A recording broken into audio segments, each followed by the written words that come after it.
$5.8 billion. That is the net worth of the King of Morocco.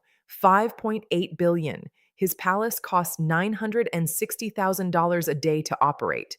Per day, he has 11 palaces across Morocco, over 1,100 staff. The royal yacht cost $88 million. The royal train, which runs on a private track, cost $2.7 billion to build. His country's poverty rate is 15%.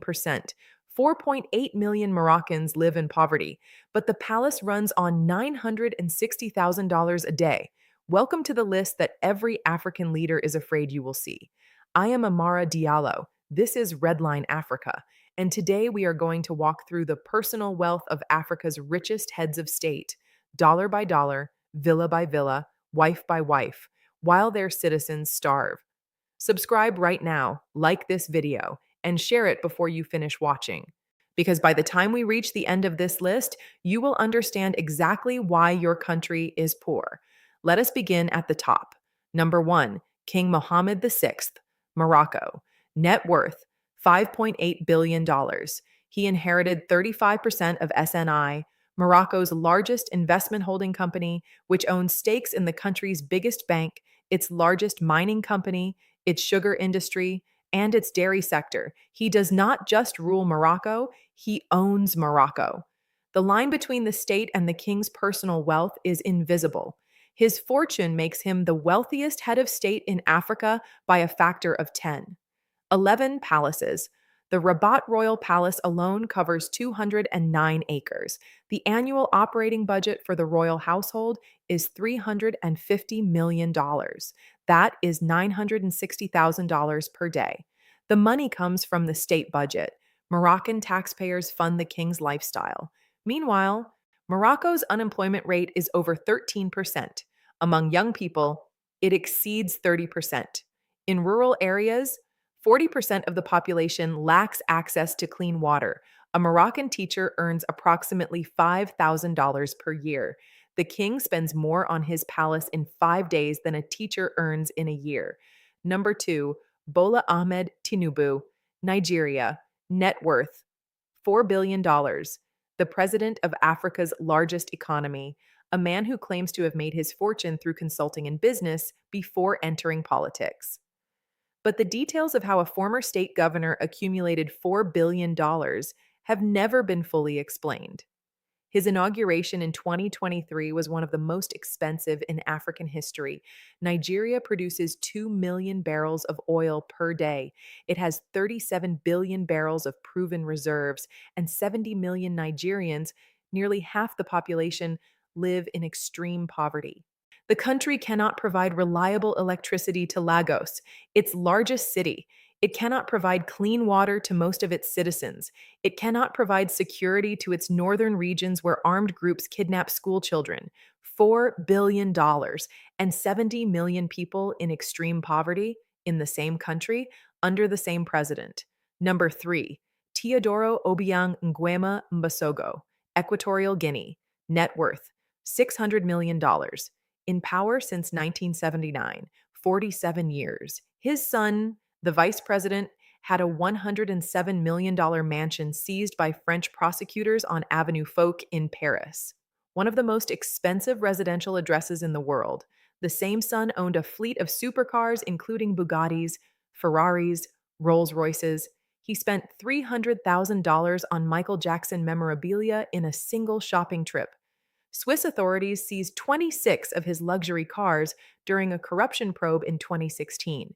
Equatorial Guinea has a GDP per capita of over $15,000, one of the highest in Africa, thanks to oil, but 70% of the population lives in poverty. The oil money goes to the Obiang family, not to the people, not to hospitals, not to schools, to the family, for Bugattis and Paris mansions and Michael Jackson gloves. Number 4, William Ruto, Kenya. Net worth, $400 million. The man who grew up selling chickens by the roadside, who tells his story of poverty at every campaign rally, who uses his humble origins as political currency, and who has somehow, through a career in politics, accumulated $400 million. His properties include luxury estates across Kenya. His business interests span real estate, agriculture, and hospitality. His official salary is $183,000 per year. Even if he had saved every penny of his salary since entering politics in 1997, he would have accumulated less than $5 million. The other $395 million came from somewhere. Nobody can explain where. Kenya's unemployment rate is 20%. Among young people, it exceeds 40%. The cost of living crisis has driven millions into food insecurity. In June 2024, Kenyans flooded the streets in the largest protests in a generation. The finance bill that triggered the protests would have taxed bread, cooking oil, diapers, sanitary pads, the essentials of survival, while the president sat on $400 million. Police opened fire on protesters. People died. In a country where the president accumulated $400 million through a career in public service, the chicken seller became a multimillionaire, and the people who buy chickens cannot afford to eat. Number 5, Paul Kagame, Rwanda. Net worth $500 million. The man the West calls Africa's most visionary leader, the man who rebuilt Rwanda after the genocide, the man who is praised in every Western boardroom for his efficiency and modernization. $500 million in a country with a GDP per capita of $800. In a country where the average citizen earns less per year than Kagame earns in a single hour from the interest on his fortune. Kagame has been in power since 2000, 26 years. His critics are in exile, in prison, or dead. Patrick Karegeya, the former head of Rwanda's external intelligence, was found strangled in a Johannesburg hotel room in 2013. Kagame's response when asked about it was chilling. He said that anyone who betrays Rwanda will face consequences. Dissent is not tolerated, the press is not free, elections are held, and Kagame wins with 99% of the vote every time. The West does not call this authoritarian. The West calls it visionary because Kagame cooperates. Because Rwanda accepts foreign investment on Western terms, because the story is convenient, and because $500 million does not offend the Western establishment when the man holding it says the right things at Davos. But when Captain Ibrahim Traoré earns $3,000 and nationalizes gold mines, that is called authoritarianism. When Kagame accumulates $500 million and kills dissidents in hotel rooms, that is called vision.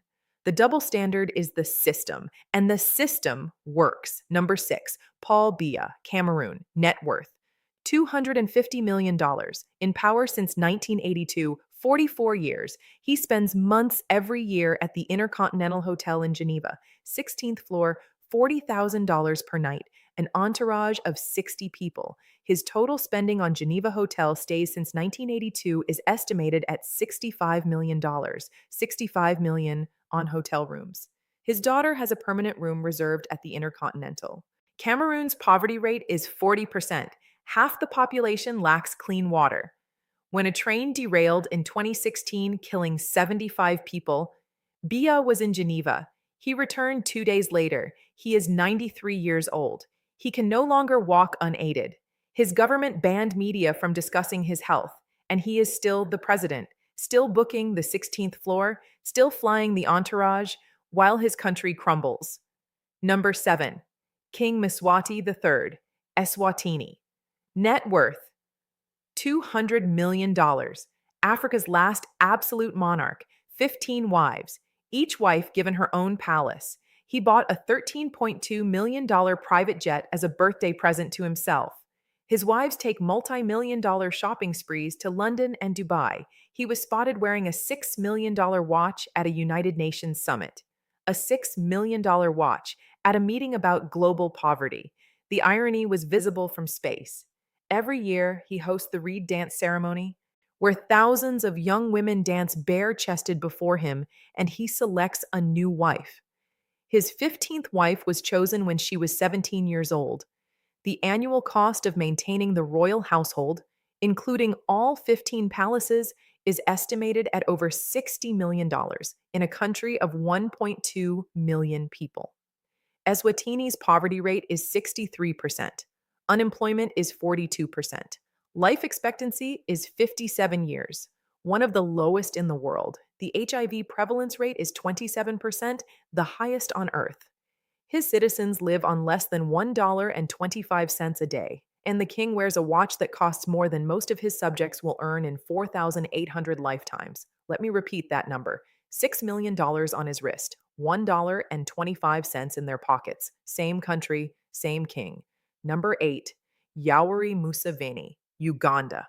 Net worth, $150 million. In power since 1986, 40 years, he came to power as a liberation fighter. He promised to end corruption. He promised to end the cycle of African dictators clinging to power. And then he changed the constitution to remove term limits. And then he changed it again to remove age limits. And then he kept running and winning. For 40 years, Uganda's youth unemployment exceeds 40%. The country's infrastructure is crumbling. Corruption is endemic at every level of government. And the man who promised to end all of it sits on $150 million after 4 decades in power. Number 9, Denis Sassou Nguesso, Republic of Congo, net worth, $150 million, in power for a combined 40 years. His family owns luxury properties in Paris. His son was investigated by French prosecutors for acquiring a €50 million property portfolio on the Avenue Foch, the same street where Obiang's son had his mansion. A pattern. African dictators and Avenue Foch in Paris. The money goes from African soil through African treasuries into Parisian real estate. Congo has 300,000 barrels of oil per day, and 46% of the population lives in poverty. The oil leaves, the money goes to Paris, the poverty stays in Brazzaville. Number 10, Isaias Afwerki, Eritrea, net worth $120 million, in power since 1993. No constitution, no elections, no free press, no independent judiciary, indefinite military conscription, sometimes lasting decades. Citizens flee the country in such numbers that Eritrea has one of the highest refugee rates on earth. And the president, $120 million in a country with no freedom and no future. And we have not even mentioned the dead ones. José Eduardo dos Santos of Angola ruled for 38 years and accumulated a fortune so vast that his daughter Isabel alone controlled over $2 billion. $2 billion.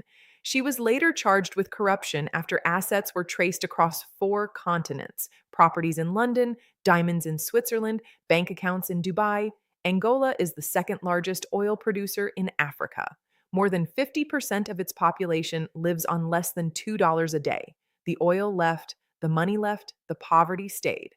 Dos Santos died in 2022, wealthy, comfortable, in Spain, while Angolans remained among the poorest people on earth. This is the pattern.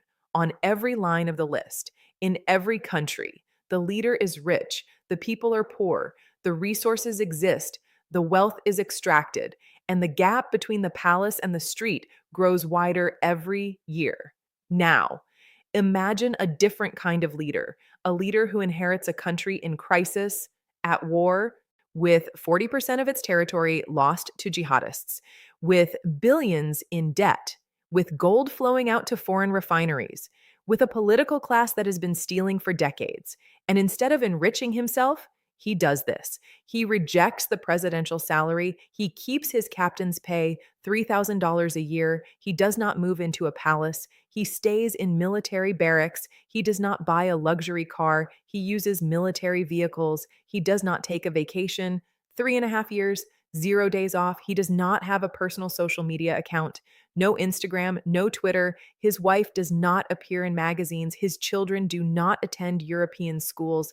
And with the money that stays in the treasury instead of flowing into his pockets, he does this: 94 tons of gold produced, $6 billion in revenue, 5 gold mines nationalized, a domestic gold refinery built, producing the first Burkinabe gold bars in history, $4.7 billion in external debt cleared to zero, food self-sufficiency achieved, a $64 billion development plan launched, funded two-thirds from domestic revenue, 73% of national territory recovered from jihadists, an airline bought back for 1 franc, a cotton company worth $607 million nationalized, Captain Ibrahim Traoré, $3,000 a year, military barracks, green fatigues. Every single day, the King of Morocco spends more on his palace in 3 days than Captain Ibrahim Traoré earns in a year.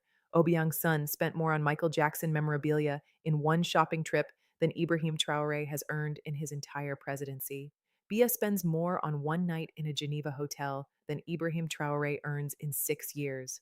And the man earning $3,000 produced more gold, cleared more debt, built more infrastructure, and fed more people than all of them combined. That is the list. Those are the numbers. That is the contrast. Let me add the numbers up for you because the total is the real story.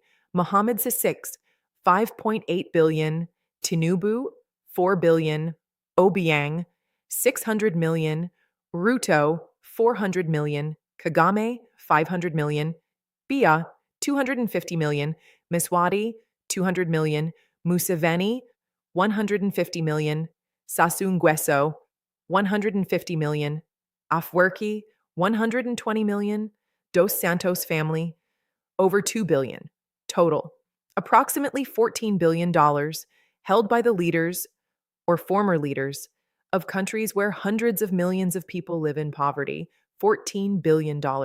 That money could have built 140,000 schools, or 70,000 hospitals, or 1 million kilometers of road, or provided clean water to every single person on the African continent. Instead, it sits in Swiss bank accounts, in Parisian real estate, in Bugatti showrooms, in Geneva hotel suites, in $6 million watches worn at poverty summits. And the next time someone tells you that Africa is poor, remember this video. Africa is not poor. Africa is governed by people who are rich, and the richness of the leaders is the poverty of the people, with one exception: one man, one salary, one barracks, one revolution, Captain Ibrahim Traoré, $3,000, while the others accumulated $14 billion. And the man with $3,000 produced more gold, cleared more debt, built more infrastructure, fed more people, and recovered more territory than all of them combined. Because the problem was never resources. The problem was never talent. The problem was never education. The problem was never democracy. The problem was always, always the man at the top and what he chose to do with the money. 9 of them chose palaces. 1 chose a barracks. 9 of them chose wealth. 1 chose work. 9 of them chose themselves. 1 chose his country. If this list shocked you, if these numbers changed what you believe about African leadership, then do 3 things right now. Like this video, subscribe to this channel, and share it with every African who has never seen these numbers side by side, because the numbers, side by side, tell the only story that matters. I am Amara Diallo. I will see you in the next one.